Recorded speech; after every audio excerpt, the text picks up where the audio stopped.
and welcome to 5 Midfield. I'm Gav Mack. That's Steve Buck. Hi. How do? I'm good, mate. You? 2 weeks in the spin, like I we sat next to know. each other doing the shows. It's getting freaky. It's almost like COVID's over. People are going to start talking. They really are. This is 5 Midfield. It's the top 5 list. So we will be talking about today the top 5 England players that have received 10 caps or less for their country, which I think when you see some of the names on this list, I'm thinking, how the hell has that actually happened? Agreed. Real proper. You can subscribe to our channel. It's going down below. This is the bottom of the screen at Top Football. And make sure you download Soccer Manager 2021 on the 14th of September. It's available on the App Store and on Google Play Store. Right then, should we get into it? Let's get into the list. Go on. Top 5. Top 5. So England players. Five. Yeah, England players that received 10 caps or less. Ridiculous. Go on then, who's your number 5? So my number 5 was Michael Dawson. Oh, how's he received less than 10 caps? He's only got 3. Doesn't make any sense. 3 caps. 3 caps. Bloody hell. I get the fact that he was probably not necessarily the likes of AVB's and Pochettino's first choice. Pochettino wanted a ball-playing centre-half. Dawson isn't that. He's your old school. Yeah, but that's what you need, though, isn't it? Sometimes it's a defender, centre half. First job is he gets the ball, clears your lines, head, foot, doesn't make a difference. Yeah, and he was a massive leader. Him next to Ledley King was the absolute holding block of what was a very good Spurs back line at the time. When he was fit. But 3 caps for a man that was that good. Yeah, it's not enough. It's not enough. Who's your number 4? Number 4, I went for the enigma, which is Jimmy Bullard. I love Jimmy Bullard, man. He had that call-up, didn't he? He did have a call-up under Fabio Capello, which is kind of a bit ironic, really, because Capello was listed as a hard taskmaster and like everything nice and serious and by the book. And Bullard is nothing like that whatsoever. He's a proper Jack the Lad. But that's what you need sometimes in the group, isn't it? I mean, like at the Arsenal right now, I wouldn't say that David Luiz is a very good defender, but he's got that humility and that jovial character just to like calm things down a little bit sometimes, like off the pitch. And sometimes I think that's what you need. You do need it, but it's another example, I think, of where Gerard and Lampard and England trying to force to play both of them blocked progression of players that actually would have been far more suited. Definitely. Who's your number 3? Number 3, another one that was blocked by the Gerard and Lampard, Danny Murphy. Yeah. So Danny, I think, got 8 caps for England, but all of them were while he was at Liverpool. It's not enough, but he wasn't even that good when he was at Liverpool. No, it was when he was at like Fulham and that. When he played at Fulham, so his final 2 years at Fulham, he actually finished, I think, even in final season as the league's best creator in terms of the number of assists that he created, and he still didn't get an England call up. Yeah, it's not enough for a man that was that good, and he was better in the latter stages of his career. I know nowadays you can only pick 23, but sometimes there's certain players that need to be in squads, and I think there's going to be one in my list that might cover that a little bit anyway. But who's your number 2? Number 2, the legendary Matt Le Tissier. Almost did a swear then. How the hell has Matt Le Tissier got less than 10 caps? Never got 10 caps. Never got 10. I mean, this is a guy that I rate Le Tissier massively. Do you reckon he was a bit ahead of his time? I think he was, because actually he was a very technically gifted player. No pace whatsoever. If you took Le Tissier and put him into a more modern standard of football as you would do now, where it is all about the technique, one of the first names, surely. He would still be name on the team sheet. He would still light out the Premier League. It's a sham. I love Matt Le Tissier, and I just think he was just a slight bit ahead of his time. They were still too busy playing 2 up top. Shameless plug. But you can't really fit him into that. You don't play him alongside a striker. You play him in behind one. So, it's a shame because what a player he was. Great player. And spent his whole professional career at Southampton. Yep. I've got a lot of time for that. And there's still, I think he scored one of the best Premier League goals I've ever seen playing for Southampton. Which one? He scored loads. Well, this is the thing. There's one that I remember that just the ball came in, he turned and just cleaned it through. It was a superb piece of skill. So anyone that hasn't seen Matt Le Tissier, technically gifted, go on YouTube, Google Matt Le Tissier goals, watch the man play. Very, very, very good player. And while you do that, subscribe to the YouTube channel going along the bottom of the screen. Who's your number one? Number one was Steve Bruce. Steve Bruce, without any caps for Angleterre. Zero caps. Captain fantastic. Won So- numerous honours at club level. Got a call up to England B side, Ooh, that's big. and that was when Graham Taylor was in charge. Graham Taylor eventually obviously took over the England setup, Mm-hmm. and Brucey never got a game ever again because Graham Sad. Taylor just went, I don't like you. Sad state of affairs. Sad state. Did you know that Terry Venables offered him a call up when he took over as England manager? Did he? Yeah. Or he was like, no, And he I love literally you, said, no, screw you. I'm 35, I'm not having a sympathy cap. yeah, because you're really going to make a career out of it at that point. Exactly. Got a couple of comments here. If David Dunn is not in the list, then we riot. Well, I'll give you my list. We'll see if he makes it. If he doesn't, I might see you in the street. Scott Sinclair should be in the England team. Chris Bradley is a Celtic fan. I'm not necessarily against it. I'm not exactly with it either. I think the boat's already gone there. Dave Dennison, Chabba, one of my darts pals, he says, I agree with that one, but Jimmy, no. I'm not quite sure which one that is, but is one of the five that you mentioned, apart from Could be anything. apart from Jimmy.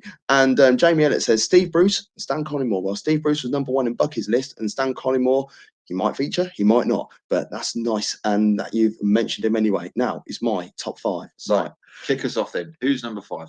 Mark Noble. Great shout. How the hell has he never got an England cap? We're going over the years. We said, we need someone who's going to do that sort of like dirty work just above the back four, and then let the two midfielders then have a bit more creation or whatever. I'm not saying that Mark Noble is the best at it by any stretch of imagination, but it's a bloody good player, and he's Mr. Consistent, and he will score you a pen. But he's not pretty to look. Doesn't matter. And that for me is always the issue. England sides have always been picked based on reputation and a lot of the time on what they can sell, what they can market. Yeah. You know, but Mark Noble isn't that. East London he should be there. One club man should be in there. Agreed. Number four, bit left field, Steve Stone. Oh, that is left field. Yeah, Steve Stone went to Euro 96 He did. thought he had quite a good tournament, to be fair. He got 9 caps, I believe, and never was seen ever again. I don't think he featured after Venables left and got. No. It was Glenn Hoddle, wasn't it? Took after Venables at that point. And Nottingham Forest starting to go down a bit of a slippery slope. But I'm surprised that he didn't make a bigger move because, despite what he looks like, he's actually quite a skillful player. I'm He's pretty really surprised by it. Yeah, exactly. Number 3, Jack Grealish. Okay, so You got something to say about that? Talk me through that one because that's quite a modern thing. Exactly. There's and still a good chance that he could probably get a cap. Yes, at but some stage. then when you look at the team that England have put out most recently, like the squad that they've recently announced, and Jack Grealish still isn't part of that. But I think that's because. But James Ward-Prowse is. I like James Ward-Prowse. But I know what James Ward-Prowse is. I know exactly what he is as a player. I don't know what Grealish is. Well, Gareth Southgate thinks he's a winger that is meant to cut in. When he plays for Villa, he plays 6, 8, 10, 7, 11, but just get him in the middle of the park and let him drive through people because it will work. It will scare people. It will scare Iceland and Denmark. You tell me they're not going to be scared of Jack Grealish? No, of course not. I mean, he would definitely make an impact. It's just that thing of, I don't know what he is. Yeah. And I think until he can nail it down at club level and go, I'm definitely number 10, I'm definitely a wide forward, or I'm definitely in the centre of that first 2 on the pivot, and that's going to be my game. I don't think he's going to break into the England setup. Yeah, I think he should just turn his back on England and go back to Ireland, I reckon. Or just leave Villa. Or leave Villa. In fact, yes, leave Villa, get yourself a cap. Number 2, one of the best left-backs in the Premier League era, Nigel Winterburn. He only picked There's always going to be an Arsenal player in there somewhere, wouldn't there? It says I picked a Spurs player. He only got 8 caps. Again, though, look where he was up against. So you're looking back in the mid-90s, so you had the likes of Stuart Pearce. Yeah. Graham Lasso. And then when Glenn Hoddle come in, he was looking for a more kind of passing structure into the way the team was going to play. Nigel Winsburn is not that. He's an old school, proper defender. Yeah. So why was he not there in the I think he picked up his last cap in '93. So if he's an old school That's a defender, long time. exactly, he should have been part of that. He should have been the understudy to Stuart Pearce, but Stuart Pearce was about 74 years old at that point anyway. So, but then again, Nigel Winterburn about a year younger. Yeah. And my number one, yeah, it can't be anyone else. It has to be Steve Bruce. Bruce. Yeah, Steve Bruce. It's a travesty, absolute travesty that he is not part of It's just at least the one cap team. But there's a couple of other players that we need to give some honourable mentions to that have either had no caps or less than 10 at least. Got one of each position. Yeah. Not like 1 to 11. We're just going to go with a goalkeeper, a defender, midfielder, and a striker. Okay. Goalkeeper, the cap, Bonetti. How has he not got a cap? I think he's got 2. Did he even get a call up? Well, Peter Shilton, you know, and Gordon. It was like Gordon Banks, then Peter Shilton, and Ray Clements. You know, so it was over that time period. You know, he was in behind that, which is such a shame because what a goalkeeper he was, and R.I.P. Pete Bonetti. Defender. Yeah. Ron Chopper Harris. Chopper. I think he's got 2 again, which is sad. Yeah, it's very sad because if you want a chopper, and especially in the 70s, yeah, when you needed it, that's your man. That was allowed. Yeah, exactly. And England failed to qualify for the 74 and 78 World Cup. Maybe if they had someone like him in the lead up to it, they'd have been all right. They might have made it. I mean, let's be honest. You could take Pepe back to the 70s, and he probably wouldn't get sent off. Yeah, he'd be allowed to assault anyone he wants. Yeah, exactly. I mean, like Schumacher only got a yellow card, isn't it, for like GBH. Midfielder, Kevin Nolan. Good player. Again, underrated though. Massively underrated. Big leader in the middle of the park. Yeah. Not necessarily the most technically gifted. Doesn't need to be. And what he did, and he backed a lot of goals. Whether you're looking at his time at Bolton, Newcastle, he had some time over at West Ham as well. Mm-hmm. Yeah, he was always playing well. He's really good in the media as well. And the striker, Golden Boot winner, European Golden Boot winner. Oh, Kevin Phillips. Great shout. The boy from Bullock. Great shout. Who was it? So he wins the European Golden Boot. That Premier League, I think he bagged, 30 goals? 30 goals. 99-2000 season. Doesn't get anything. No recognition whatsoever. Sad state of affairs. Whoever was in charge of England, shame on you boys. Oh no.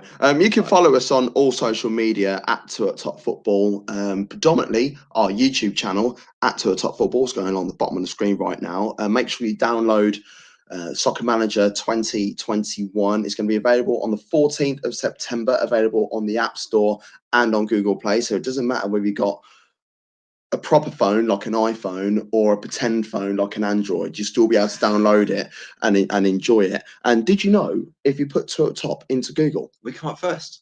Our name comes up first. How ledge is that? Thank you, and Gerard.